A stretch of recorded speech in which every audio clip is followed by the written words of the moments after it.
Bonjour à tous, c'est VDV Météo. Aujourd'hui on se retrouve pour un tout nouveau point météo et aujourd'hui on va parler de cet épisode neigeux qui est attendu ce soir et cette nuit sur une large partie de la France.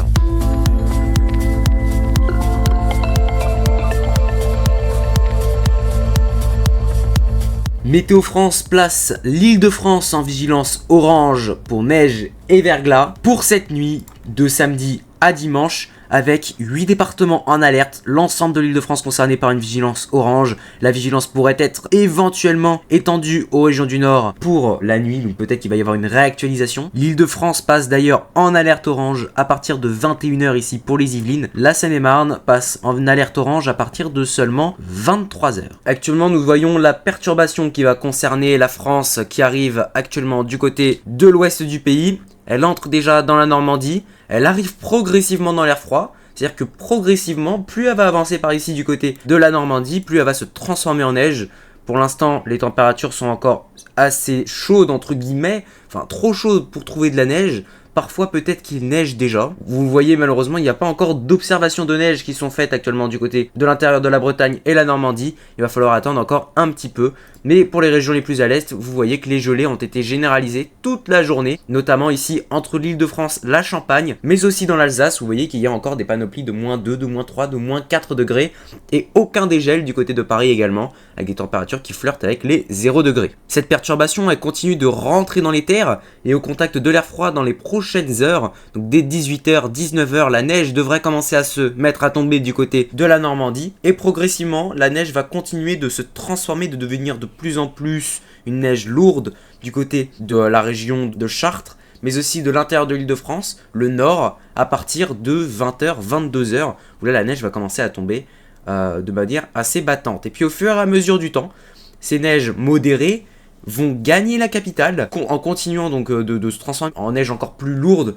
Donc au début c'était une neige plus humide et devrait tomber de manière assez intensive entre le nord, l'Île-de-France, le bassin parisien, mais aussi la région centre avec une neige parfois mêlée de pluie, mais de plus en plus, on va dire lourde, enfin de plus en plus de meilleure qualité, plus on va vers l'est. Les chutes de neige vont ensuite commencer à perdre en intensité en arrivant sur l'Île-de-France, sur l'est de l'Île-de-France. La neige, la perturbation va s'assécher. Les précipitations vont commencer à tourner au grésil, voire même à la pluie verglaçante. Et ensuite, aux alentours de 5 heures, les résidus de cette dégradation vont s'effondrer sur eux-mêmes. Donc en fait, cette dégradation va s'effondrer sur elle-même, va perdre l'entièreté de ses capacités de précipitation, à part peut-être sur les parties les plus au nord.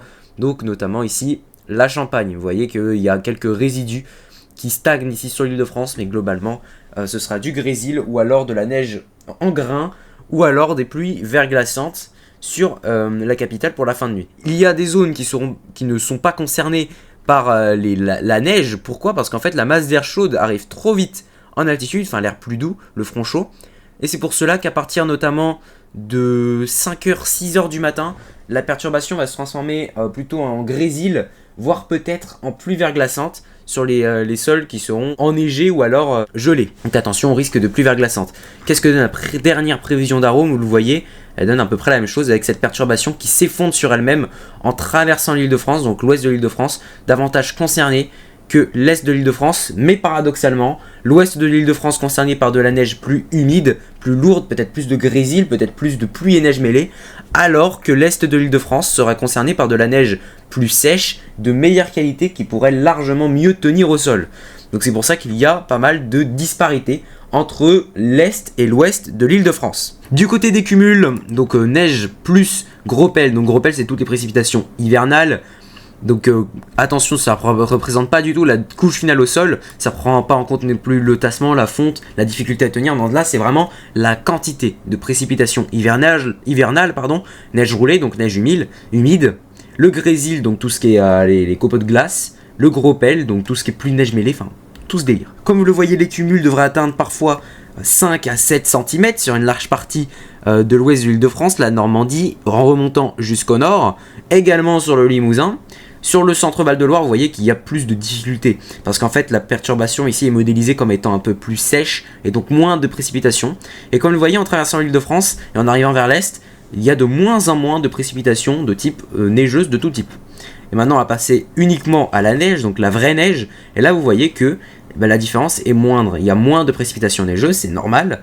Et globalement, l'Est de l'Île-de-France serait peut-être même un peu plus concerné que l'Ouest. C'est-à-dire que l'Ouest de l'Île-de-France serait concerné et à la fois par de la neige et par la neige roulée, alors que l'Est de l'Île-de-France serait concerné que par la neige. Et donc peut-être que l'Est de l'Île-de-France serait plus concerné par des couches de neige, par une tenue plus importante que l'Ouest. Voilà, c'est une disparité.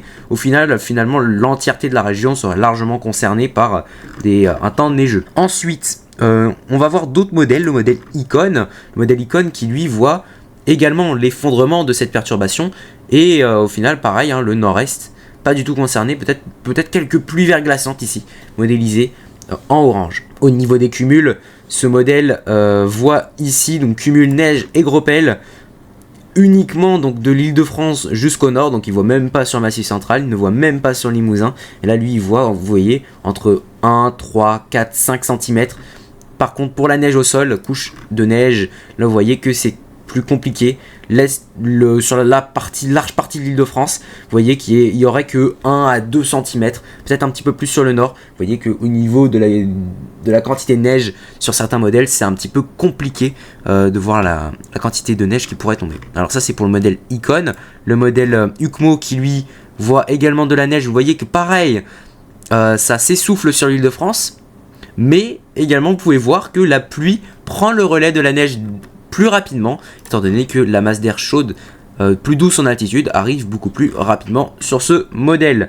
Le modèle Harmonie que je voulais voir, vous voyez qu'Harmonie est peut-être un petit peu plus neigeux, plus au sud. Regardez, il prend bien la bande neigeuse entre tout le nord jusqu'au centre, jusqu'au Limousin. Ce n'est pas le cas pour les autres modèles, vous l'avez vu. Et ensuite, au niveau du cumul de neige, vous voyez qu'il est un petit peu plus abusif. Sur le cumul de neige, on retrouve des valeurs qui dépassent les 5 cm dès la région centre jusqu'au nord. Également sur le Limousin, mais vous voyez, il y a toujours ce petit couac ici, du côté de l'Indre, du côté de l'Indre, du sud de la région centre. Attention, il pourrait ne pas y avoir de neige dans cette région. Ensuite, les autres modèles, Alaro, qui est un modèle qui abuse énormément. Vous voyez que, pareil pour la grande tendance d'Alaro, vous voyez que globalement, la perturbation s'essouffle en arrivant sur l'Île-de-France. Et ensuite, perd carrément toute sa puissance, plus à l'aise. Bon là, vous voyez, il abuse un peu pour la perturbation de dimanche, du lendemain. Je referai peut-être un point si vraiment ça pète un plomb. Mais globalement, il n'y a pas peu de risque que ça donne une quantité comme pareil. Là, vous voyez, mine de rien, il voit quand même des cumuls de l'ordre de 5 à 7 cm. Mais là, beaucoup plus à l'ouest, vraiment presque du côté de la Normandie. Et sur l'extrême ouest de l'Île-de-France, vous voyez, il y a un décalage, il y a un gros décalage, et c'est pour ça que là, actuellement, je sors tourne ce point météo, il est actuellement 15h58, la scène des vigilances, vous l'avez déjà vu, à l'heure où j'enregistre actuellement, il n'y a que l'Île-de-France qui est en orange, mais vous l'avez vu au début du point, il y a peut-être un changement. Il y a peut-être un changement parce que vous voyez, l'entièreté de ces prévisions voit davantage de départements qui seraient concernés par une alerte orange. On verra bien, je verrai bien, mais globalement, vous l'avez déjà vu dans le point. Icon EU qui voit globalement la même chose, un effondrement de la perturbation en arrivant sur l'Île-de-France, et la perturbation du lendemain, oui, mine de rien, qui donnerait de la neige quand même, ici à moyenne altitude, du côté de l'extrême nord-est. Vous l'avez compris, c'est pas tout à fait l'objet du point, parce que j'en ai pas parlé dans l'intro. La tendance, l'arrivée ensuite, d'un air beaucoup plus océanique, vous l'avez compris, mais pas pour longtemps, parce qu'on va avoir l'arrivée d'un front froid assez actif, qui va traverser la France pour la journée, pour la nuit de lundi à mardi, puis qui va faire revenir un air beaucoup plus frais sur le pays, et enfin des averses de pluie et de neige mêlée qui sont à craindre dès 500 mètres pour la journée de mardi sur une large partie du centre-est du pays, donc dès 500 mètres. Vous voyez ici du côté des monts du Lyonnais, peut-être le Morvan, le Jura, les Vosges, les Ardennes, les Alpes. Vous voyez donc de la neige en quantité dans ces régions-là, avec la limite plus neige qui devrait s'abaisser jusqu'à 500 mètres, voire 400 mètres, peut-être même jusque du côté du plateau lorrain.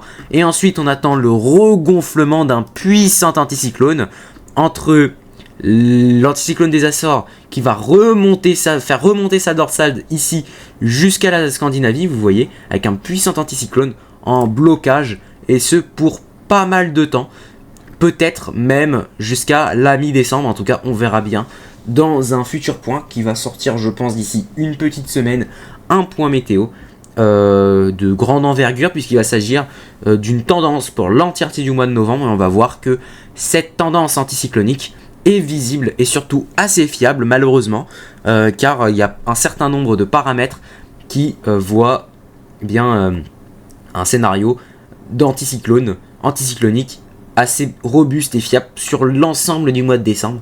On verra bien dans ce futur point météo.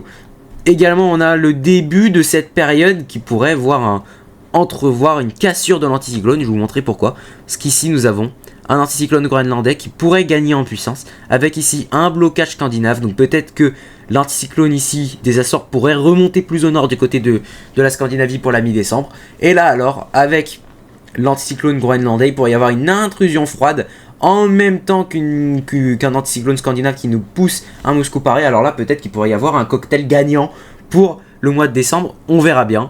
Mais en tout cas, pour l'instant, la stabilité est quand même plutôt correcte pour une prévision à plus 300 heures. Je considère que le risque anticyclonique est largement majoritaire et surtout très fiable par rapport à la moyenne des modèles, en tout cas jusqu'à la mi-décembre, jusqu'au 10 décembre. Normalement, l'anticyclone devrait regagner le territoire pour au moins 20 jours.